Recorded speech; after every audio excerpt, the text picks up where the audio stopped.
Thank you so much for coming today. Before we start, as you expect, we've got a little bit of housekeeping. We're not expecting a fire alarm today, but if there is one, then we need to go straight out into the first court, and we get to stand on the grass. So hopefully that doesn't happen.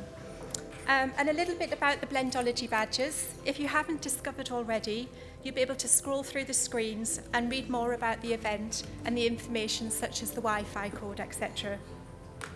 You can exchange contact details just by tapping on another person's badge, but if you do want to share your contact details, you may like to tap the consent buttons out in the foyer. Your contacts will be available to you tomorrow, and it's super important that we receive your badges back at the end of the event. They're totally recyclable, they will go back, be washed, be cleaned, and used again for another event. And if you go out with it, we'll have to pay for it, so please don't take them home. Our venue representatives are also here today, and they're wearing blue lanyards, so if you'd like to speak to a venue, then you can spot them easily. The Meet Cambridge team are all wearing yellow, so if you need anything, just give us a shout. We're also filming the event and using Catchbox microphones to help with the sound. So if you want to ask a question, please just raise your hand and one of the team will get a Catchbox to you. Lastly, the eagle-eyed amongst you will have noticed that we've had a change of panellist. Unfortunately, due to circumstances beyond our control, Paul Black from Visit Britain couldn't attend. But instead, and with huge thanks, we have Chris Skeeth, OBE, who's stepping into his place. And Chris will introduce himself in a moment. So, to begin, after the housekeeping, it is so wonderful to see you all here today. We can't believe that it's 25 years, and we're really grateful that you're all here to celebrate with us. For those of you that don't know, Meet Cambridge was founded in 1998 as Conference Cambridge by a very forward-thinking a small group of colleges who recognised the need for an organisation that could market the meeting facilities in the colleges and act as a central enquiry point to help organisers find the spaces that they needed. I'm here today as head of Meet Cambridge, but I very much stand on the shoulders of those giants, the founders that had the foresight and the former heads of Meet Cambridge that had the drive. Because here in 2023, Meet Cambridge is a very successful conference and events bureau, handling around 3,500 enquiries a year, surpassing pre-COVID levels, and still funded and governed by the Cambridge colleges. We continue to offer our free venue finding service, and we're very proud of our incredible portfolio of over 53 unique venues, including, of course, the colleges, hotels, museums, and other venues in and around the city. In 2012, we launched the Cambridge Ambassador Programme to encourage and support academics to champion the city as a destination for their association and society conferences, many of which have been won through a competitive bidding process. And in the years since, we've seen many high-profile international congresses come to the city. So why Events Matters are Rising? Well, we wanted to do something a little bit different for our anniversary. We made it through the pandemic, but although we're out the other side now, we're definitely not out of the woods. And it's clear that there are some important challenges that we need to overcome in the world of business events. We wanted to bring everyone here today to talk about some of those big elephant in the room type questions. Sustainability, waste, purpose, diversity, inclusion and impact. As I said, really big questions. And we often say that there's an expert for everything here in Cambridge. And today we're very pleased and proud to welcome 6 experts from the world of the business events industry. And they'll be exploring those questions in a few moments. But before I hand over to our wonderful panellists, a little bit about our chair today, Nick. Nick is a domestic bursar and fellow at Robinson College and director of Meet Cambridge. With a career spanning 40 years in the events industry, Nick has extensive knowledge of the sector, formerly through management in hotels and for the past 18 years within the education sector.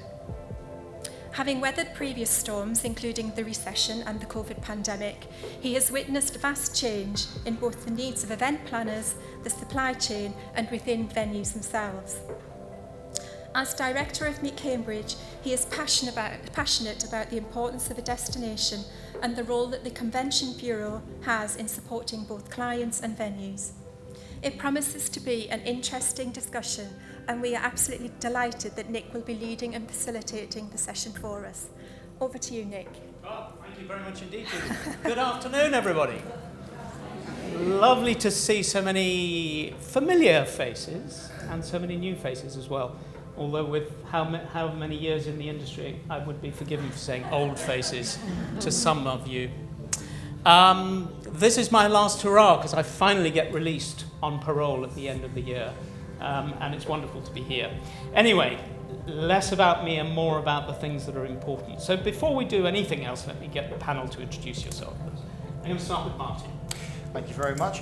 My name is Martin Fullard. I am Associate Director of News and Content at Brandcom's agency Davies Tanner, where we are the Secretariat to the All-Party Parliamentary Group for Events, and I run the Business of Events, which is an independent think tank and policy unit which supports the trade bodies and Visit Britain in hammering home the message to come. Wonderful, thank you. And Madalena. Hi everybody, my name is Madalena Morinkas and I am Director and PCO at Opening Doors and Venues. We are a small PCO agency that looks after small to medium-sized association business, mainly in the UK. We work a lot in Cambridge and we work very closely with Meet Cambridge as their preferred PCO. We love coming this way rather a lot. Excellent, thank you very much. Emma. Hi everyone, I'm Emma Cutting. I'm Network Manager at the Cambridge Institute for Sustainability Leadership, and I manage our sort of large network of alumni, about 30,000 people as it stands at the moment, and we run events both in Cambridge and around the globe to satisfy their need to get together and communicate. Lovely, thank you very much. Sandra. Good afternoon everyone, my name is Sandra Eyre. I am the Director of Business Development for the Meetings Industry Association, also known as the MIA. We are a membership organisation and the keeper of AIM, which is an accreditation for destinations, which Meet Cambridge is an accredited venue, venues, hotels, kite mark for the quality, excellence, safety and service for the meetings and events industry. Wonderful, thank you. And finally, Chris. First of all, happy birthday. 25 years is a good one. So my name is Chris Skeeth. My day job is Chief Exec of the AEO, the Association of Event Organisers, so Trade and Consumer Exhibitions. I have a number of chair roles, probably more than IKEA, so I'll only pick the relevant ones. So I happen to be chair of UK Events, which is a partnership of 20 associations operating in the business and outdoor event space. So that's a relatively new organisation. It was formerly called BVEP. And I'm also chair of the Events Industry Board Working Group, which is part of the Tourism Industry Council run by the DCMS as well. I have a few other chair things, but I won't bore you with those. From a UK perspective, that's where I am. But thank you very much for the invitation. Paul Black from Visit Britain would have done a much better job than me, but he was very, very keen that somebody came and spoke, so I was very happy to be able to help him out. But hopefully I'll do him some justice. I'm very kind of you to be here. Thank you very much indeed. That's your panel, ladies and gentlemen. So let me tell you about the format. I'm going to explore some of these matters arising that Judith alluded to, and we'll go to individual members of the panel and we'll talk to the whole panel on some of those subject matters. And then at some point I'll open the floor up and give you the opportunity to come back. So if you've got questions, then by all means just capture them until we kind of have explored things with the panel. And so let's kick off with the first one. Judith mentioned these burning issues, and sustainability undoubtedly is a significant one. It's one that attracted the most number of questions from people who phrased questions before the event. So I would be remiss if I didn't head straight for the Cambridge Institute of Sustainable Leadership. And Emma, tell us, just give us a perspective, if you would, in terms of how you would define sustainability in terms of the event sector. Sure. I mean, it's an enormous question. Really, great to be here and to discuss it and listen and learn from the panel and from you as well. But from my perspective, I think the premise of events and the premise of the question has got to be that events are all about human connection, human creativity, collaboration, and at the heart of a lot of people's businesses. So if we start the question from that premise, I think we then got to start to move the conversation towards what could we do to mitigate any of the negative impacts of events. And that then becomes a lot easier for people in this room to start thinking about what they can personally do to have some agency over those impacts. And I think for us, we have started to think very carefully around the impact of our events, the quality of them, and really sort of focusing on that as something that we can control, and then bringing in some of the questions around suppliers and how we actually manage the delivery of the events. But I think the premise has to be that this is going to be something that exists, and we are always going to want to have it as humans and as businesses. I think we've learned that after COVID, that is certainly part of what we all enjoy doing, is connecting with each other. So that is the premise. Then we start to think about, well, what can we do individually to start to manage that? And that's where we can get into a bit more detail, perhaps. Yeah, okay, all right. Let's open that up to the panel. Generally, anyone, anything you'd add to that? Things that you would be looking for if you were thinking about a sustainable venue? I'd probably start by saying, it's important to start with, to use a carbon calculator. I think, it's very difficult to maybe stand in a room with your event in full swing and ask yourself, well, where the heck do I start? So you don't know where you start. You might think you're very good in one area, but it turns out you're not. Maybe we could just ask the audience for a show of hands. Does anyone here use carbon calculators for their events? You see, it's very much, it's a reasonably new thing. There are some out there, you can buy them, or there might be a few free examples online that you can find. But it will tell you the most amazing stats and figures that will just send you in the right direction. It will tell you and home in on pinpoint where you need to focus. It will give you calculations such as, well, if I'm sending one person to an event in a car, is it better if I send two? Okay, yes it is, but what if I have all these leaflets and extra weight in the back? That then, of course, increases the fuel consumption. It gives you that sort of granular detail. It's quite crazy, really, but I'd say use a carbon calculator to get you started, and that will at least pinpoint where you need to start your focus. Thank you. Sandra or Chris? I agree completely, and I think each venue, each event's a different journey, and it's about showing that journey. If you were to go for a green accreditation, it's not about going, we're net zero, it's about where are we now and where can we be in 12 months, where can we be in 5 years. So everyone's different, and it is about just showing that journey and talking about your buyers with that. Okay, thank you. Chris? Two things from me, really. The first bit of advice would be start. It's scary, isn't it? And it's like, oh, I can't do this, I'm busy, I've got other things to do, so just start. And then I would just write things down, create a little bit of a plan for one of our events. You can't always necessarily choose the greenest venue, but if it is a green venue, that's great, because you tick certain boxes, but there's other things that you can do. So all of our events are done on an app, so we don't do delegate lists, that cuts paper. Also, there's less administration around it. These badges are really cool, aren't they? Although I did lose my name and it took me a while to find it. But write down all the different things that you do, and don't be afraid of it, and then look at the things that you can do something about, short term, mid term, long term. And there's we have got some real headwinds, things like carbon for our guests that are coming to the event, but note that down, and then you can look at all the different things. Early this week there was a government announcement over at Farnborough, and it was all looking at SAF, which is all about green energy for airlines and things like that. So even the airline industry is a million miles away. Did you know that 4% of the carbon effect from air shows is from fuel? Only 4%. I would have thought that would be a lot more, but it's not. So there's lots of perceptions out there as well. So start, write everything down, and don't be afraid of things you can't do anything about now, but there's things you can do, and then you can chart that journey with your customers. It's nothing to be afraid of. But being perfectly honest, we're only just at that point of starting to write things down ourselves. But you shouldn't be afraid of it, and don't be worried about things you can't do yet, because I bet when you write it all down, there's lots of things that you aren't doing. Lovely, thank you.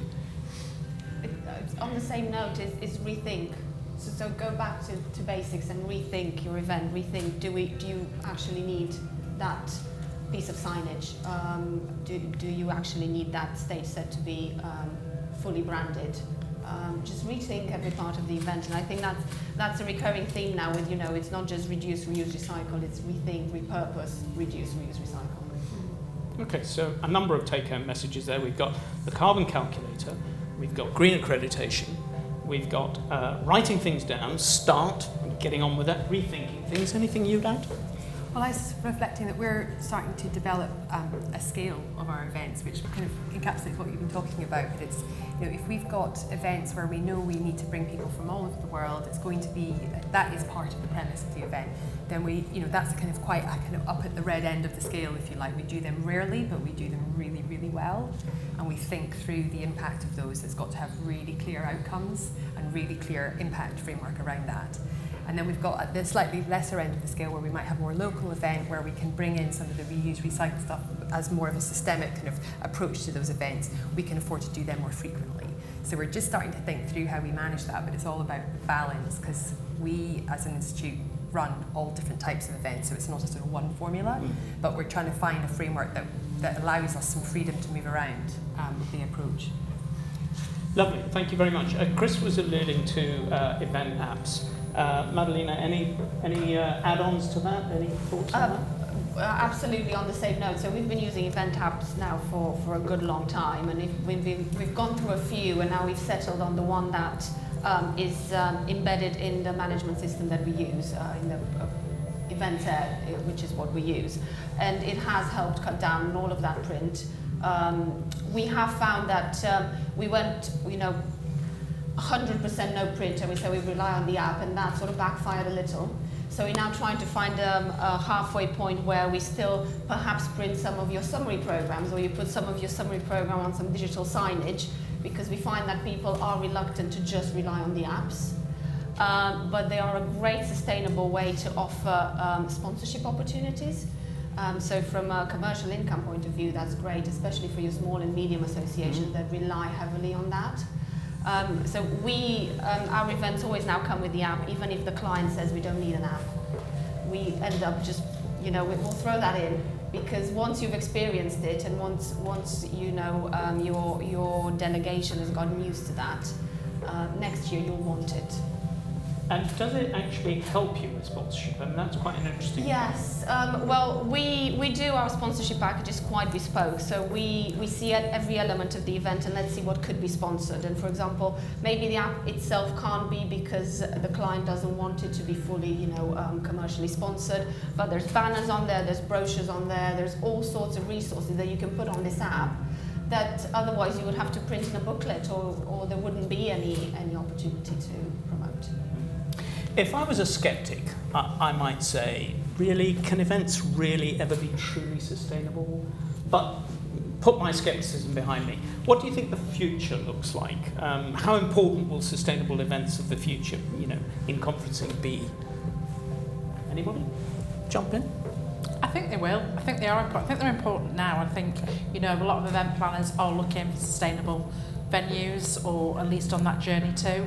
There's filters on enquiry platforms where people can, not necessarily that they'll only use green venues, because quite often the agencies have to go with their clients, but that might be their first port of call to where they search for in the future. And as I've said previously, it's about people knowing that they're on their way, they're considering it. But also venues can lead with their event, with their buyers as well. If you hold exhibitions, you're perfectly in your right to say, we don't want any plastic in our exhibition giveaways. And that helps the planners, because it's not coming from them and the event, it's coming from the venue, so the rules are in place. So venues can take the lead on the events as well without jeopardising the business. Again, allowing my skepticism to come through. I was talking to somebody the other day about sustainability, and I was saying, is it something that every organisation should have, this corporate social responsibility? And he said to me, absolutely not. That, within the industry, that's kind of now being regarded as a bit of greenwashing. It was the way in which corporate organisations stood up and said, look how green we are. Isn't choosing venues that are apparently sustainable just a part of greenwashing? Anyone? I think we've moved on since then. I really do, Martin. Yeah, to shout. No, I tried to look at it in a slightly different way. If you look at the UN's 17 Sustainable Development Goals, the actual environmental, reduction part, no plastic and all that sort of stuff, it is just one small part of it. Sustainability is a very broad term. Yeah. So while each individual organiser or organisation must do all they can to be responsible and not be unnecessarily wasteful, events inherently have an impact. However, where are those events going? sustainability is very much built into local development plans and regenerating towns and cities, not just in the UK but around the world. So if you were to take as a figure just off the top of my head, before the pandemic, Liverpool was before the pandemic employed 38,000 people within the events space. 42% of event businesses contributed to the business rates, and it was generating £3.3 billion for the local economy. That's a very value consumption based statistic, but that's 38,000 jobs. If events thought, well, okay, I'm not going to go over there because I don't want to be too wasteful, all of a sudden that's 38,000 jobs at risk. So that's the other side of sustainability that we don't often think about. It has to be a very, I know it sounds very cliche, but a very joined up approach. Independent organisers, individual organisations must be responsible 100%, but the idea of not going X, Y or Z will have a detrimental effect on destinations, towns and cities which are regenerating generally with events at their heart. Yeah, okay, lovely. I think to add as well, we sometimes forget, you're being open, honest and transparent, I think gets away with the greenwashing.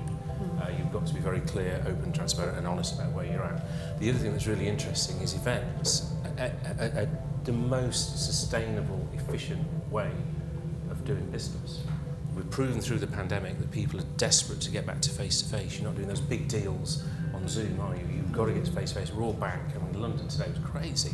I had to stand on the tube and all the rest of it. So that is really cool. And then when you look at how many meetings that happen, how many sales are transacted, things that we can use digital for to prove the value of those events. And there's the term carbon aggregator that's being used in my world a lot, and some big global businesses are looking at what that actually means. Now, it feels cool to be here today, right?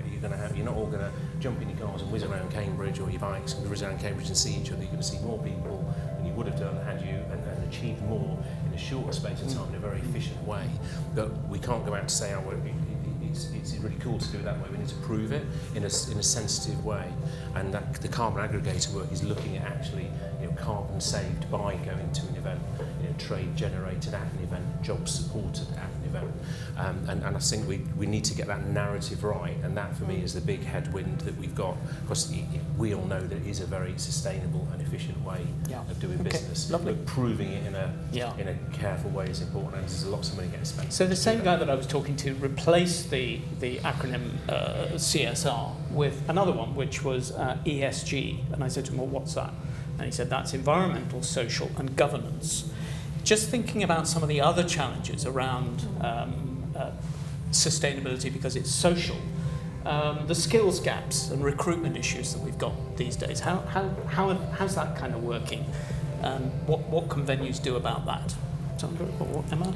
I think it's a real collective problem in the skills gap, and quite often this isn't an industry of choice either. Quite a lot of people will probably say they fell into it, and teenagers don't know the opportunities are out there. If you look at the EAAB, the Events Apprenticeship Advisory Board, full of acronyms in this industry, they are champion apprenticeships for rigging. So what 14-year-old is thinking about choosing their options and thinks, oh, I could go and work at Heights in an arena and earn a good wage for it as well. They don't know the jobs are there. So the skills gap, we need to be looking earlier. We need to be getting collectively into schools, into colleges, telling them what the opportunities there are. It's not just about hospitality. It's not just about being an event manager. It's not just about festivals as well. We speak to a lot of university students and like, I'm going to work at festivals.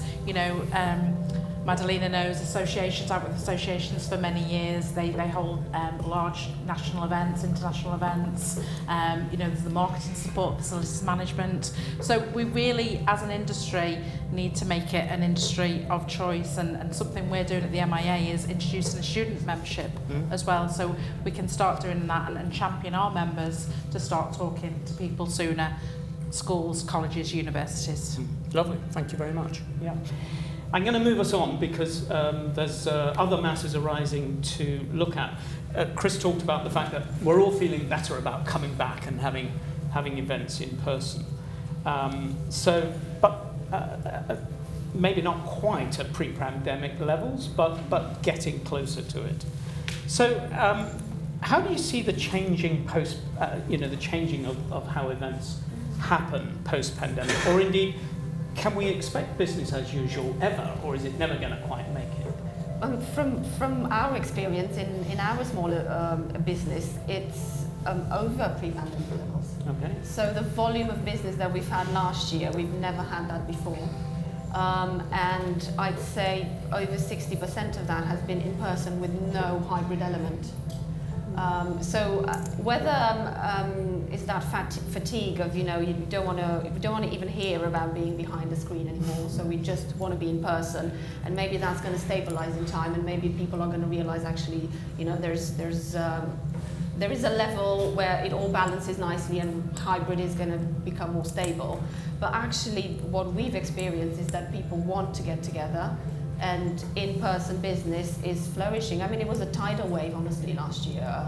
It's not something that we've experienced before. Yeah. Turning business away is not something that we've done before, and we had to do it last year. Wow, you're running lots of events. Yeah, I think our experience has been quite reflective of that, to be honest. We've had a massive increase in demand for events through our network, and we've tried to manage that by hosting more in Cambridge, as at the Institute, but also thinking more about where our region, actually our communities sort of are in different regions, and making more of the places where they're based. So if we've got, for example, some of our staff going out to Singapore, we're thinking about, well, who's in the community in Singapore, and can we host something for them there? So actually what we're finding is the amount of events are going up, but we're just being smarter about where we're hosting them.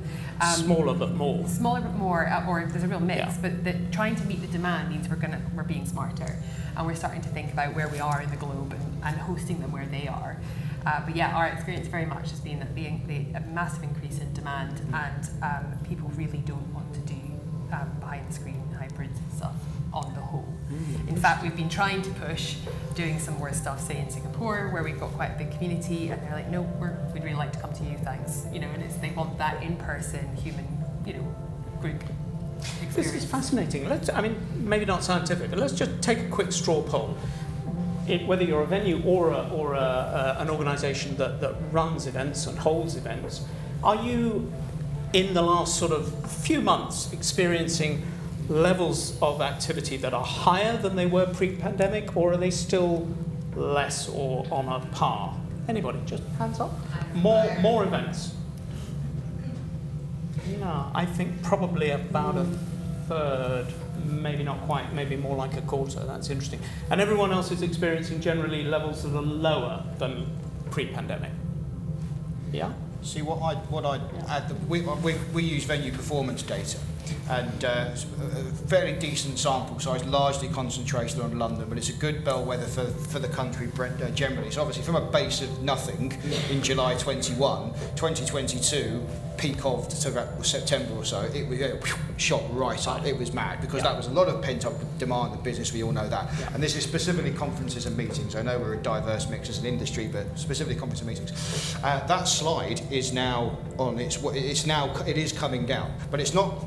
It's deceptive, it's not falling away, it's dropping to a more sustainable level. Okay. Yeah. I mean, business was so far beyond what we were able to deliver as a collective industry for most of 2022. Yeah. That sort of accelerated this skills gap and staff shortage conversation, because they just couldn't cope with the demand. We are now dropping down to a more sustainable level, and lead times seem to just be creeping a bit longer now. We're already now seeing events in being booked in September, back in January, so that's encouraging sign, because Madalena, the rest of you will know that there's, you're getting calls, I've got to do a 300-person event in 2 weeks, and it's all hands to the pumps, where we want longer lead times to have a proper runner. So we seem to be returning to that. Confidence seems to be restoring, so it's a trend to watch. Okay. Lovely, thank you very much. I'm going to move us on and talk about impact. Do you think that there's been a switch in focus on the horizon for business events in terms of value creation rather than the economic value of events? Do you have any examples of how that might work in practice? Chris, you? So just very briefly jumping back to the previous question, we just published our size and scale index, which is basically for trade exhibitions in 2022, and they're almost like 90% back to pre-pandemic levels, so they're really up. And this year's gone mad, so we've just launched our awards, and we are 25% up on entries. We have 298 entries for our awards. Normally get 238. My biggest fear, there's always a problem, isn't there, is that we're going to sell out of tables at the Grosvenor, and that's sort of a nice problem to have. And what we've seen in there is we had an extraordinary amount of people, new launches, both in the UK and internationally. So I think people have had a bit of time to be really clear about what their events are, why they exist, what their purpose is, and then had that time to be creative as well. So I think it's really, really quite key and important. So sorry, I just jumped back on the other one there a little bit, mainly because I was buying a bit of time, because the legacy thing was more of a Paul question, and we didn't have time to have a discussion about this. But I am reliably informed that Visit Britain do indeed have a legacy and impact guide, which is well worth a read. That I didn't have time to do. So please read the Visit Britain Legacy and Impact Guide. But what I would say about events in terms of the legacy is everything's got P&L. My world is quite P&L centric, but even if it's a not-for-profit event, everybody's managing income and expenditure. So I think we did really well with that through the pandemic. So I know the question is about legacy, but it's more about, in my opinion, about what it is your customers want and are you delivering it in a cost-effective way. And I'll be quiet now. But read that Visit Britain guide, and Paul is great. Sandra, thoughts about creation value rather than economic value?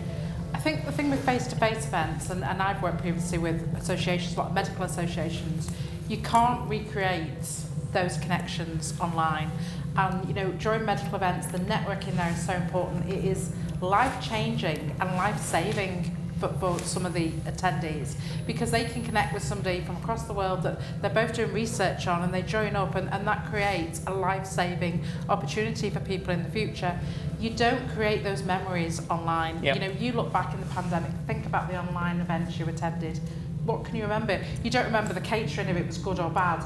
You don't remember if your dog was even barking in the background, which is what normally happens to me. But if you go somewhere face to face, you will have some sort of memory of that event, whether it's actually about the content or whether something happened while you were there. But if it's someone you met, oh yeah, I first met them at such and such an event, and online you just don't get that at all. Yeah. They say that you only remember 10% of the content of events. So is this about creating it in a way that actually we notch that 10% up? Is that what part of this is about? Maybe not. For some people, it's about the content, but as Sandra said, it's also about just meeting that other person that's, you know, working on a similar project that you are in, you know, different parts of the world that you had no idea. So it's about building the relationships more than the content. And the content is built to be relevant to an audience of, let's say, 200 as a whole. But obviously, if you take individual people, maybe only half of that content is relevant to them. But they still interact with each other and sit through that content. So it is just about bringing the people together and creating the relationships. Okay. Martin, creation value? I think, as an industry, no, I don't think we're necessarily brilliant at talking about the wonderful stuff that we all do. I think, you know, as I mentioned earlier, I've got numbers off the top of my head which outline the economic benefit of what we do, and that's a great blunt tool to kind of hammer home to, you know, the letterbox on number 10 when we're talking about impact. But, you know, everyone in this room represents a tremendous fountain of knowledge exchange. You know, the organisers in the room are dealing with communities who will be leading on scientific development, medical advancement, technological innovation, and the venues are there hosting that. You know, we are collectively the facilitators of the most fantastic advancements in human history. That's what we do. We exchange knowledge. How on earth do you measure that? I'm not sure you can, but we can certainly talk about it. Rather than talking about how many thousands of people we're bringing to a convention centre and to the local hotels, we need to talk about the intrinsic value. A quick example might be a famous one in Glasgow. A few years ago, they had a diabetes conference taking place in the city. They set up diabetes testing stations all around Glasgow city centre, interrupting passers-by in their days and doing diabetes tests, and they caught 12 people who had risk of early onset, one of which was quite serious. So straight away, that was a tangible physical example of that conference being in town using local expertise for the benefit of the people in the city. So we need to be much more PR savvy as an industry when it comes to subjects like that. Okay. We don't like talking about what we do. No, we don't. Well, I think it's also that what we do as an events industry just cuts across so many other industries that then end up consuming the benefits, if you like, when it comes to telling the story. But for us at the Institute, our whole ethos is around creating impact. So we're trying to develop organisations and leaders who will go out and lead the sustainability businesses of the future. So measuring that is really complex. It's not as simple like one person comes to an event and we can then therefore link up to the SDGs at the UN level. It's a really complex map. But I think what we've started to try and do is measure the connections that people are making between each other and trying to capture, even if it's kind of qualitatively and we're just telling the story, we can, with a good framework around an event, we can at least draw some stories that have come out of that experience and say, well, this is maybe where it's mapping to as far as our organisational objectives. And trying to put some effort into that, although it is a lot of work and it's not always an easy thing to do, that gives us something to talk about. How do you measure that? I mean, in terms of people connecting with each other, how do you record that to be able to measure it? So at the moment it's quite piecemeal because we're doing it on projects. We're not kind of got a whole kind of institutional approach yet, but we do have quite a kind of smart CRM system, a data system in place where we're hoping to start to bring some kind of numeracy to this. It's early stages. I think what we're trying to do is, as an organisation in principle, is set the framework for events so that we can start to get feedback on the impact of them and the connections made between people. I mean, these badges that we've got today would I think would be an amazing start for that, because it's starting to, rather than just say, okay, how many people did we have at an event, therefore we're taking that number and just applying that as being an impact. We're thinking, okay, well, that is one measurement and that's a great start, but then how many connections came as a consequence of that event? Yeah. And when we were talking earlier around having a framework for an event that's got some really clear outcomes, like we want to, if we've got an event on fast fashion, for example, how many people then co-connected or co-created on a new project that then resulted in a new piece of research or a new piece of investment? Did we get someone in the room who's starting a startup business connecting with a bank who's now supporting them to get their new idea off the ground? It's kind of measuring, it's quite nuanced and it's difficult to get right 100% of the time, but start and it starts to come together. It's different counting, isn't it? It's different counting. Instead of counting the numbers. Yeah, and I think not everything that counts necessarily should, not everything that you can count is necessarily powerful to count. So it's interesting to see your web hits, but is that necessarily resulting in a measurement of impact? Yeah. Not always. Yeah. Some things that are tricky to count are really worth counting, but it's not always so easy to do it. Chris, you alluded to legacy a little while ago, but let me bring you back to that. What do you think the future of business networking will look like as it evolves in years to come? I think it's going to be ever more important, and we connect communities. That's what we do with our events, and I think we've now got a clearer purpose about how we do connect those communities and what that means to people. And just jumping back, I think you're absolutely right. I think we've got so much opportunity with digital to start to prove it. I don't understand it at all, but with all the artificial intelligence stuff that's out there, the hosted buyers stuff. I mean, the team at IMEX worked so hard to create 3,000 hosted buyer meetings. You imagine applying some AI tech to connect buyers and sellers, connect people with different interest groups. I think there's going to be some huge leaps and advancements using stuff we don't yet know. So I think that can create legacy in itself. And I think good old-fashioned case studies as well can create that legacy in terms of how things are done. So it's the inverse qualitative and quantitative stuff. You need a mix of both. But I think technology, and that's where digital can really enhance the live event. And we're beginning that journey of AI and trying to understand it a little bit. But I think that's going to be quite great. And looking back to Sandra's point about who we're trying to attract into the industry. We've just taken on a marketing exec. He's transforming everything that we're doing. Our social media's gone mental, and he's asking for products and stuff like that. I just do not understand. So put the right team in place, let them go away, and it's great. And I'm sure that's part of the. We launched an event in September, People's Awards, and I had people ringing me up wanting to be a judge. That never happens, right? You usually have to say, please, can you judge this award? People ring up, they wanted to be part of that tribal nature. They wanted to be part of it, and that was because of the social media we were doing.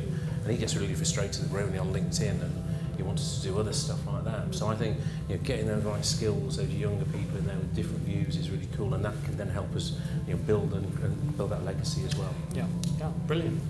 Martin, anything to add to this? I'm always a bit sceptical about the technological aspect. I think we're still formative, and I think if it can do your job now, it can replace you. So there's an ethical question about that. So I think we don't want to just poke our head into the lion's mouth just yet. But nonetheless, in some ways, AI will play a role. But I mean, people have been meeting for thousands of years, and during the pandemic, we had the opportunity to embrace a digital world, and you couldn't move for metaverses and Web3s and goodness knows what else. But the minute they let us come out of our houses, we're creatures of habit, and we're bang straight doing what we were doing before, and it works. And that's the thing. I don't think you need to overthink what networking will look like, as in people in a room together. We know what we do. Some people like it, some people don't. Where I think there will be differences is the rise of the micro community. So before my current position, I was a long time industry journalist, and traditionally magazines, trade press magazines and trade body associations, they had their big communities, and if you want to be part of the industry, you had to be part of those. That's still true to a large degree, particularly for the trade bodies, but you're now starting to see groups of like-minded people gather. So you've got, in the conference and meetings industry, you've got the likes of MICebook or Delegate Wranglers or Venprofs Live, ranging from a handful of members to 20,000, where they're just sharing sort of information with each other, and it's just becoming like a casual pool. So you get these like-minded groups popping up everywhere else. Maybe there's one big event for them all to go and congregate and enjoy each other, but more or less you're seeing these rise of micro-communities now, which I think is quite interesting. So I'll be interested to see how that evolves. Sorry, Nick, can I just say, I don't think we've come back to what we were. I think people are demanding more reason why they're going, and I think we as organisers and venues are giving them those reasons much better. We're much clearer about our USP and why we're doing it. So I take your points about the broker-dealer communities, but we are so much more clear about why we're doing it, how are we doing it, what's the benefit for them, and that I think is really clear. So we're much sharper at our game. It's rather than like you felt like you were chucking mud on the wall, and if it stuck you, then you chuck the same mud next year and see what happened. We've taken everything back with a forensic level and been really clear about those propositions, and that I think is why people have come back. The inherent need to meet as humans, I think, is key. But I think we've come back. We've been to COVID boot camp, and we're looking good. That nicely leads into the question that I was going to ask, which is how can business events be more purposeful and valuable to the organisation and perhaps to society as a whole? Any thoughts on that? Well, something that sprung to mind when I was hearing all about technology is that some of our clients, and from my perspective, it's really hard to push new things on that seem like a luxury that are pushing the budgets over. So I think the conversation is different for a different type of clients.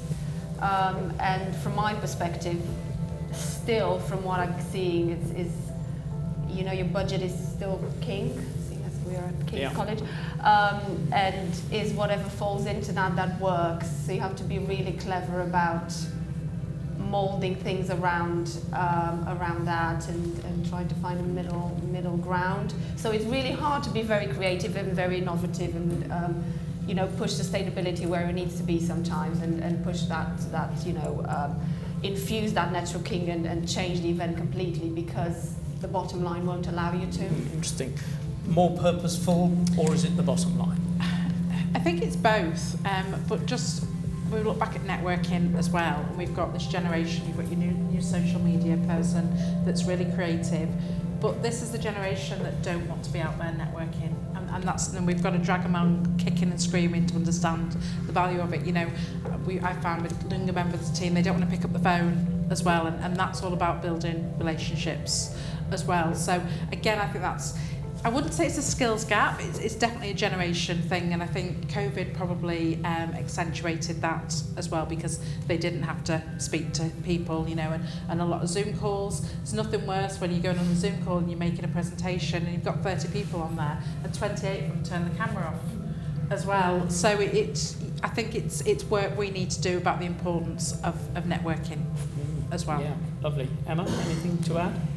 Yeah, I mean, we're coming at it from a slightly different point of view, but our organisation is all around focus on impact. And, you know, if you're coming to an event, it will have a very clear purpose and focus related to what we do as an organisation. So we have quite an engaged group already. So we're not necessarily finding that lack of engagement because people are kind of almost, the demand is so high. And I think it just goes back to my, you know, original point really around providing that space for connection, but making sure that you're giving it real value and having that legacy piece as well. Like, what is the result of this, and how does this fit into this wider impact model? And that's from our perspective. It's very different now. I mean, we're in an interesting space because we've gone from being an organisation that held lots of events but used venues to host them. We now actually have our own venue, and we're hosting our own venues and our own events as an organisation, and that's been an interesting transition. So we're, you know, there's lots of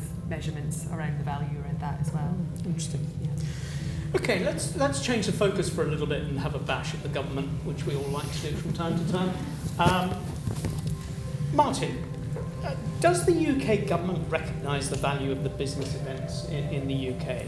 And what more could they do for us if we could persuade them? Well, I think it's easy to bash a government, isn't it? But I think, you know, let's be completely objective. The government holds absolutely no malice towards our industry at all. They don't hate this industry.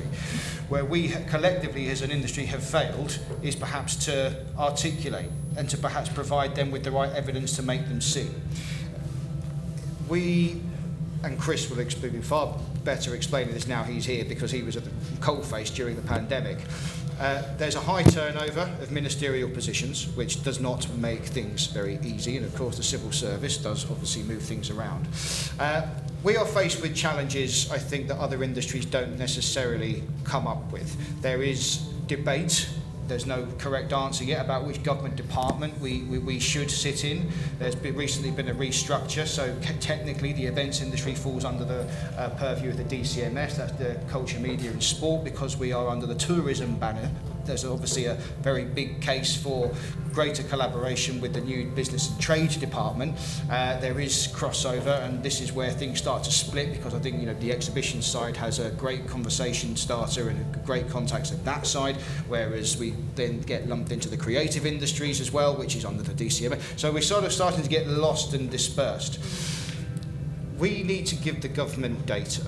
If we don't give them data, they can't help us. They're not sitting there going, well, you know, those guys don't matter to us at all. We just don't necessarily exist through the means which they absorb information. So even at the very most basic level, and, you know, if anyone's ever read any of the stuff I used to write at Conference News, I used to write this quite a lot, which was the sick codes conversation, which was a very basic administrative reason. When you are running a business, you choose the code, or up to a maximum of 4, which outlines your business activities. There's 750 or so of them. The events industry is not categorised as anything on its own. I think you've got activities of exhibition and conference organiser under administrative services or something like that. Operation of convention centres or venues is under real estate. I think catering is in hospitality. So when all this information is collated by the ONS, we're lost, because how many hotels rely on conference and event business, for example? You know, organisers, agencies, which might be branded or known as a PR exercise. We're lost and dispersed among everything else. So when we say, oh, we're X amount of £1 billion to the UK every year, we might very well be, but when the Treasury, who really the ones call the shots, ask to see the evidence of that from the ONS, they go, well, that doesn't make any sense at all, because this evidence isn't being registered.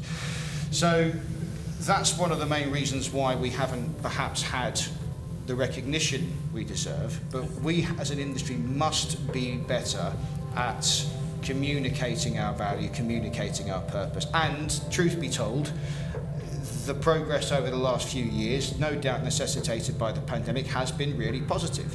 You know, there has been a change of attitudes. There has been now better relationships built with ministers, which Chris has led on, which I'm sure he'll tell you about in a second. And we're not just wanting to sound wishy-washy, but we are actually going in the right direction. It's slow, it's glacial, but conversations can only happen if they're happening. Okay, great, thank you. A big target to hit. Gosh, I'm not quite sure where to start or how bored Briefly, if you are would. of me. But yeah, I'll try and be briefer. Brief's not one of my strengths. I think if you look back before the pandemic, we didn't really have any asks of government. You know, do we feel we're successful as an industry? Raise our hands. Think we do a good job? Oh, nobody. Gosh, I think we're. Well, I'm going to put my hand up. Yeah, I think we're a successful industry. The government inherently supports failing industries. Yeah. So that's tough. So you're starting off out of the blocks terribly. As Marty said, the data is a challenge. And what COVID was awful, but what it did was it allowed us to look at what we offer as a business event sector and the broader outdoor sector. And we were able to talk with one voice in terms of, through UK events. And we talked about how we can help achieve the government objectives. We've never articulated what we can do to help in their language. So they want to be known as the world's meeting place. Well, actually, we lead the world, right? We've got the best venues, we've got the best organisers, we've got the best suppliers, we've got the best conferences. We're great, right? So, but we never talked to them like that. So how could we get a marginal gain on that? So how can we help them grow? Was another area. So trying to line it all back. So what we've been doing a lot is looking back at the narrative and how we can be a solution to them, because they're not going to help us because we're not a failing industry. I told you I went on too long. I'm really sorry. It's a sea change from where we were. So we have business events and events represented on ministerially appointed groups. So we're part of the Tourism Industry Council, which is delivering the Tourism Recovery Plan, but that's a ministerial appointment with DCMS. We also sit on the Professional Business Services course with Department of Business and Trade, and another ministerial department. And the reason why we're on that is because a lot of the professional business services run events, and in COVID it was just like, how am I going to fund my association? But there's a load of different reasons, but we need to present solutions to government, and we also need to understand what it is we need to do. So we see change, yes, we can do. One final thing, sorry. The Visit Britain Business Events Growth Fund is a tangible way that Visit Britain are helping create, grow and launch events, and there's a sustained programme that's been going on for a number of years, ably run by Paul Black, who I've already said is amazing, right? So I'll just say it again, he is amazing. But if they had more money, they could do more things, but that's all. We've got a mechanism that works, so give that more resources, something we can do instantly. And as a sector, Marty's right, we need to really articulate how we can help, because we're not a failing industry, we are rocking, but we can rock more. Lovely, thank you very much. Rock more. Okay. There's the take-home message for today. I won't be getting invited back. I want to change direction again and look at the other matter arising that Judith mentioned earlier about equality, diversity and inclusion. I'm going to turn to you for this one. Okay. Do you have any tips on how we can make sure that our speakers are diverse and ensure that our events are suitable to all delegates? This was actually a question posed by a member of the audience, and there's almost an implication behind the question that actually currently they're not. I can answer from my perspective of what we're doing at CISL, and we're quite a globally focused organisation, so having a diversity of voice and diversity of opinion and experience is essential. And of course the sustainability agenda and the impact of climate change has been felt differently and discussed differently in all different parts of the world. So we're quite focused on ensuring that when we are going out there and speaking to our audiences, which are again diverse, we're thinking really, really carefully about who's in the room and how we're talking to them. So specifically, we do things like, for example, if we're going out and working in a different region, we absolutely make sure that we've got people from that region talking about the issues that affect them. And I think it's just being really just cognizant of the fact that messages land differently in different parts of the world, which is really obvious when you say it, but you can sometimes do fall into that trap of having the speakers that you always use or the same old voices. And I think just trying to keep it fresh and just look at every opportunity with fresh eyes and think, how does this land? What we talk about a lot, sustainability as it relates to business, can be quite challenging for people. So, and we're often in a position where we want to challenge people. So it's also keeping those voices fresh from our perspective is important. And that, in inherently means being diverse and having a kind of broad spectrum of people that you can work with. And that, again, for event organisers is another thing to think about and another piece of work, isn't it? Is that kind of keeping your speaker roster fresh. And it's kind of sits in tandem with your what you were talking about earlier of holding events, more events in Singapore, I guess. Have the event local and go for local speakers. Yeah, exactly. It's meeting people where they are literally in the world, and it's also then thinking about, well, where are our staff going to be, and we're mapping, you know, where they're going to be in the world, and knowing that there's a demand there, we think, okay, there's an opportunity for us to have the CISL voice from Cambridge there, but let's also make sure that we've got the Singapore, you know, voice, or some experts in the region that are really living and breathing that. You know, we've got the COP28 this year in Dubai, so in the lead up to that massive global event, we're going to be there and have our own events there, and we're making sure that we're very closely planning what we're seeing and what we're planning with people who are living and breathing that sustainability experience in Dubai, and we're doing that, you know, a year in advance. Okay, We've been planning lovely. that, so. Thank you. Sandra, anything you want to add to this? No, and I think it's really difficult because you've got to get the right person, you know, for the right speaker. But I think when you put the reach out, it's about making sure it's marketed right. You know, you're hitting out to the right people and not just keeping it so enclosed that the wider community isn't aware that the opportunities are there. Okay, lovely. Thank you. I'm going to hitch back because we're running quite close to time. And Chris said earlier on, happy birthday. So let's focus on Meet Cambridge. And I'll come to you for this, Judith, because undoubtedly you're the best person to tell us. What do the next 25 years of Meet Cambridge look like? Wow, question. Yeah.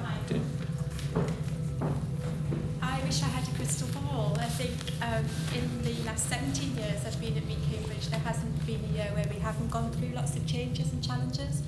But what I see the CVB Convention Bureau evolving into now is, and we have been for some time, is a matchmaker really, is matching our buyers up with industry, with local experts, so that they can really enhance and add value, and also working with our venues. During the pandemic, we switched from being a convention bureau to a crisis communications agency, as they had so many difficult paths to walk as they fell between the guidance between business events and education. So I think that certainly we now support our members a lot more than we ever had to in the past, and I think that is something that we ought to continue. And really just giving more guidance to our clients on all of these changes that we're talking about today, because they're very much involved in the day-to-day and perhaps don't see all of this happening on a wider scale. So I think that's the future for Meet Cambridge, but I don't know. I think roll on. Yeah, be good. I'm very happy for you to be a matchmaker for me. Great, thank you very much indeed. Ladies and gentlemen, you've heard from our panel. Your opportunity now to pose questions to them, those burning issues that you wanted to bring forward.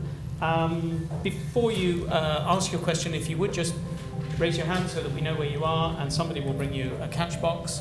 I'm told that the catch box is designed to be thrown, so if it comes your way, watch out. Catch. Guys up at the top, we're not going to throw it up there because, well, there's glass and there's computers, there's all sorts of things, and it'll probably hit the wall and fall on somebody's head. So if you want to ask a question from upstairs, if you would just do so loudly, please, and I'll aim to repeat the question for you. So we have a question right here. Can we have a catch box, please, to the lady in green? When you pose your question, would you just tell us who you are and what organisation you're from as well? That would be helpful. Thank you. Hi, my name is Derv LeGlynn and I work at Cambridge Neuroscience at the university. Lovely. So, really great discussion. So many things I wanted to say, what about this? But one of the things that I did think, a lot of you were quite, I guess, slightly negative towards hybrid events. Personally, I don't particularly like going to a hybrid event all the time. However, I run a lot of academic events. And I think we really have to address the issue that hybrid events, they do serve a purpose. They increase the accessibility to your events. They increase the accessibility for students who where cost is an issue. They also increase visibility and accessibility to somewhere like the University of Cambridge from countries far and wide. I was quite heavily involved with the Cambridge Festival that just took place. 300 events over a few weeks in Cambridge. They did a mixture of in-person, live, hybrid, everything, whatever. The number of countries that they're reaching across the world now for a number of different types of events, it's a whole other thing than the festival was 5 years ago. So while, yes, I absolutely think, you will never replicate having the cup of coffee and meeting somebody and really sparking those connections, because that's all about what I have to do. But I do think we have to make hybrid events better and not this absolute strain both on event organizers, venues, whatever. Because I've personally been involved in a few events this year where I really didn't want to include a hybrid element, but I actually almost got quite almost vitriol from people who had caring responsibilities, physical disabilities. They kind of thought, well, you're going backwards now. Yeah. So all of this that we learned, and now we're going back. Sorry for that rambling question. No, that's fine. Thank you. I can see you're twitching at the end there. How do we make hybrid events better? Well, the problem I've always had is that what is a hybrid event? I mean, I could get 20 different responses from people in here because, is putting the video content up after an event is technically also a hybrid. So if we're talking about marrying people in a digital and live space together at the same time, you're actually right, you can do it if it works for you. It's different strokes for different folks. If you're doing it yourself and you're using Zoom and the whole rest of it, that's great. Where I think a lot of the issues have come is that to do a hybrid event of, say, TV style broadcast quality, which is what a lot of big brands want, it is eye-watering money. And this is why it hasn't, when we say it's dead, it just hasn't taken off in that way, because while lots of people would love to do that, the costs are so prohibitive for 99% of businesses. So we're saying it's dead in that context. The idea of actually bringing together an inclusive audience of digital and in person, absolutely, let's go. If we can do that, the quality is going to be reflected in what we spend. I think that's the argument that's generally that's going around, if that makes sense. Anyone else want to add? Yeah. I'd love to, if that's right. I feel your pain, and here's some examples. So we will have an international CEO summit for our CEOs. They will meet face to face. It's by invitation only. We'll do a blog afterwards to make that available to everybody. So those themes are out there. So we're actually had a live event that we've done a digital output from. What we wouldn't do for our conference, we may record the keynote and make that available afterwards. But I think the biggest point you made there was inclusivity. And inclusivity is so important. I think a hybrid is a misnomer, because you're either going to the live event, so you're a delegate, or you're going to the digital event, so you're a digital delegate. You're not going to a hybrid event because you're only going to go to one or the other. So I think a lot of it is the sentiment of what it is. And I guess what my point was that if you've got a clear purpose for a session or a something, I mean, the Speed Awareness Portal is a perfect example of, I'm gaining information, I do not need to create connections and community with the people that are going, and that's a great way of delivering training. We get every time we get a new starter, they have to go to Croydon to our website provider to here's some training. It's not very efficient, not very sustainable. So they have now recorded all the 16 parts or whatever it is of their set of things, and we can just pull in that pre-record, and that's a great way of delivering that content in a cheaper manner. So I think but if we're talking about a pure conference or a pure meeting, that's what it's there for. So you can maybe lose some of the other baggage around that you don't necessarily need to have in that live event, make that more focused, create that purpose better. But to try and copy that verbatim across the two, it was my point about it's there. So I think a lot of it's about terminology, but I do believe the opportunity using digital to get the message out wider, broader to more people that's relevant is really key. Last thing, we've got something like the Asia markets opened up Hong Kong, so we've got the CEO from Informa in Hong Kong doing a pre-record on Zoom, and then we're going to release that as if it's live, but it's not live. Before in COVID, we were like, we've got to market this, we've got to get delegates to come. Oh, there's only 14 people. Do they have the cameras on? Don't they? It's like, that's just not very efficient.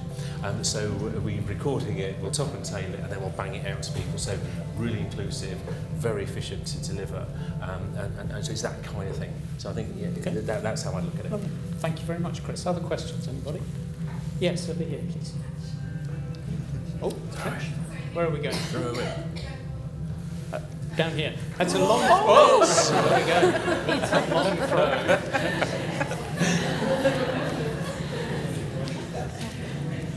Hello, this is working. So I'm Hannah Baker and I coordinate the decarbonisation network here at Cambridge University. Lovely, thank you. So it's actually going back to inclusivity and diversity. So neurodiversity is increasingly being recognised. Yep.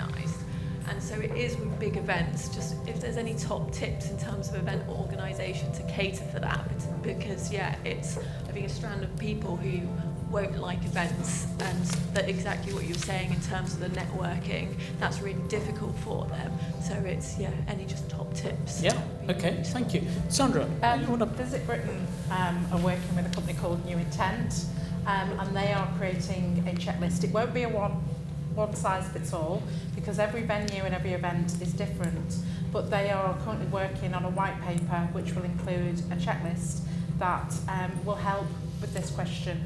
And it's remembering, I was fortunate to have attended a few sessions on this, and to quote Patrick from Visit Scotland, it's about demystifying and not sanitising, because you can't please everybody all the time, but everyone can take steps in the language that they use. Simple things like they're quite happy for disabled toilets to become gender neutral toilets, but the problem is you've got a proper disabled sign on the door, accessible toilet sign on the door, then you have a white piece of paper stuck on that says gender neutral. Venues could just recreate the signage so it becomes part of the norm and things like that. But Visit Britain in the next few months will have more information, so look out on their website for things and register for their newsletters as well. Mm-hmm.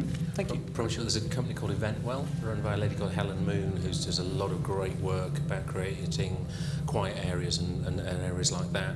And then also in our events, we've started we're actually doing a TikTok video about how actually walking the journey through the Grosvenor, because the Grosvenor's not the easiest room to work around. So we've actually been to the venue, we've done a little pre-recording and pop that on TikTok, and then actually communicate with people about how they can get around and use the lifts rather than having to use the stairs. So there's looking at that customer journey, but it's very new and innovative. But Helen Moon's does some really good stuff on that, so that might be a good point to call. And the Speaker Bureau, there's also the Diverse Speaker Bureau, which is also a great way of finding speakers, and another ways of helping is set yourself targets. AO is 102 years old. We set ourselves a target of a minimum 50-50 gender split and 30% from protected characteristics on all our events. And if we don't do it, we don't do it. And it's hard, really, really hard.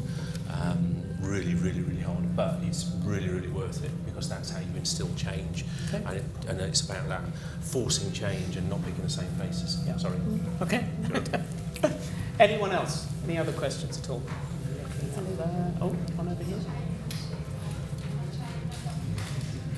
Oh, good throw. Hi, Susie Cook from the Cambridge University Sustainability team. We do quite small-scale events, but we do try and, I guess, not have anything printed, plant-based food, all of the above. How do we manage the expectation of our attendees? Whatever event I organise, trying to be as sustainable as possible, someone will say, oh, don't you have a water bottle? Or something like that. How do we instill, I mean, I feel like I'm talking to the converted here, but how, in terms of events, how do we make sure that the people that are attending our events think the same way that we do? Well, mind thought. Anyone want to have a go at that? How do you manage the expectations of your audience? Communication. Yeah. Communication. And seek feedback all the time. You're never going to get it right. Anybody else? One-word answers, two-word answers? I don't think you can. I think, as you said, no matter what you do, there's always somebody looking for something else, and that'll always be the case. Yeah. And everyone has their own agenda, don't they? You can't please everyone. And I think, if they come to one and they come back, then clearly it didn't bother them too much. We always learn, things change. I wouldn't do sleep over it. I have to say, this is about expectation. I'm always reminded by my daughter, her idea of being the recycling king in the house was to put all of her recycling at the back door. I had to actually take it out to the bin. Okay, I'm gonna stop the questions there unless there's any burning issues. I want to just give the panel the opportunity for one last question, which is, tell us about the most unusual venue, or perhaps something, the strangest event tale that you can recall. Very briefly, please, because we literally only have a few minutes. So who'd like to go first with this? I'll go with it. Yeah. We used an Arcadian once for a gala dinner event. So we literally used the Arcadian that had a roller skating ring and everything. And we had fish and chips, and people had, on entering, they were given little pots with their pennies to go into all the machines. And that was one of the most successful evening events we ever did. Yeah. They didn't have to skate with their fish and chips in there. Well, they could if they wanted to. Oh, okay. Yeah. So it was all open to us. It was exclusive use, and it actually was an aging better event. So it's all ages, because we're trying to bring all ages together, and they all enjoyed it equally. An unusual venue or I event? had to sign a non-disclosure, so I can't tell you. Martin, I've been to so many things that I can't even repeat. It would be terrible. There would be police raids and everything. There's been terrible things. No, but I think that the unusual experience was, it's amazing how just one event can change your perception of the entire industry. I can't, obviously it didn't land that well because I can't remember where the hell it was, but went to an event and the menu was vegetarian as standard. So that was the menu, and you had to opt into meat. So it was like, did you want the meat alternative? And I'm not a vegetarian, but I just thought, what a great, because I would never have even noticed. I don't mind eating vegetarian food at all. That's absolutely fine. And it was just that one moment changed my perspective the whole time. Meat doesn't have to be the main, that can be the option. It just changed my perspective. So that's why I remember it, but I can't remember where it was. Thank you very much indeed. Emma, anything? Well, one thing that I thought of when I was asked this question was, has anyone ever heard of Secret Cinema? Yeah, so years ago, I went to one of the first ones that they did of that in London, and the film was Shawshank Redemption. And we arrived and had to put on overalls to immediately transform into a prisoner and locked in a jail cell for 10 minutes with strangers who were all a mixture of actors and a mixture of other participants.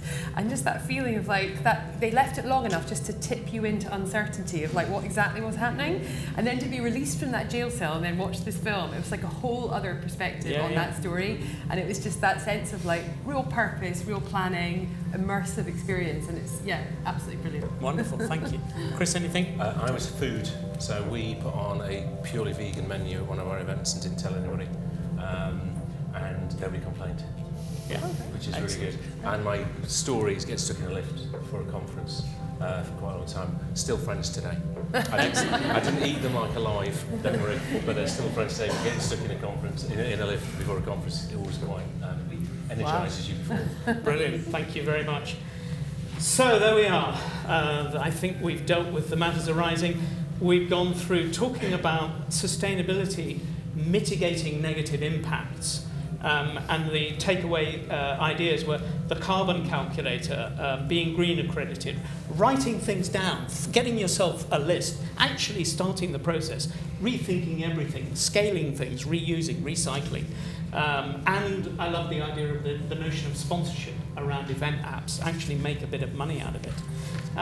We moved on to talking about impact, and the killer phrase was hybrid is dead, except that actually hybrid is really important. We need to think more about how to make hybrid events better, and we talked about inclusivity being absolutely crucial around that. And perhaps Chris was talking about picking key moments and maybe making your keynote the hybrid element. And he mentioned to us the Visit Britain's Legacy and Impact Guide. Sounds to me like for those of you who are insomniacs, that's going to be absolutely brilliant reading, but actually I'm sure it's much, much more than that. Martin talked about the fact that we weren't brilliant at talking about what we do, and we need to be far more PR savvy, and that will help us to communicate our values and what we achieve to government. I was surprised to hear the government have no malice against us, but apparently there are mates. But we need to give the government data in the format in which they can absorb it. Yeah, okay. I'll think more about that one.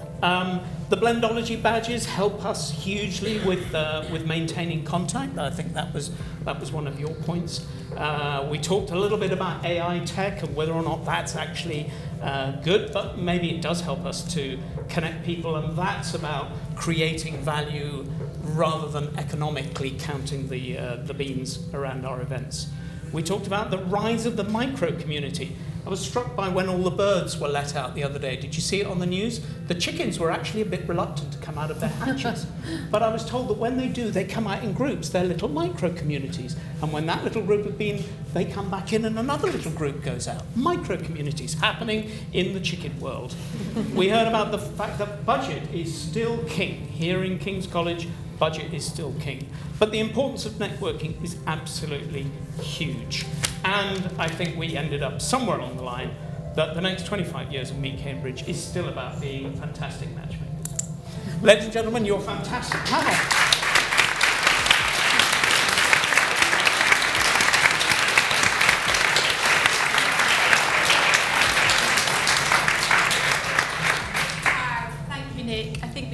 Gone on for another few hours there. Some fantastic questions and answers. Thank you, everyone. I hope you found this interesting and that our discussions have given you all some food for thought. It happens to be Earth Week this week, and I think we can all conclude from our discussions today that we absolutely have to focus on working together to minimise these negative impacts and create opportunities to have positive impacts. And if anybody can do it, the event industry can. We're the matchmakers, we're the solution finders, and I know we can make it happen. We'd very much like to continue these conversations, and as part of the reason for holding this event today, we'd like to establish a focus group going forward, so if you're interested in that, please do let us know. Thank you so much to the wonderful panel for giving up your time today, and Chris, thank you for joining us at such short notice. A huge thank you to the Provost and the Masters here at King's and the entire King's Conference and Events team and the catering team. You're about to sample their delights, which have been kept under wraps, and it's totally vegan. So let me know what you say. An English sparkling wine. Thank you too to my small but very mighty team, Leah, Laura, Sarah, Josie and Ryan. Thank you, you're all amazing. Keep doing what you're doing. And thank you to you guys for coming along on this sunny afternoon. We're about to move into the hall now, and we're going to celebrate this quarter century. But before you do, I'd like to invite you all to be part of Meet Cambridge's history, and we'd like to take a group photo. So as you go into the hall, please congregate in the hall just as you go through the doors. The photographer will be in the gallery, he'll take an overhead shot, and then I promise you then you can have a drink and something to eat. Many thank you.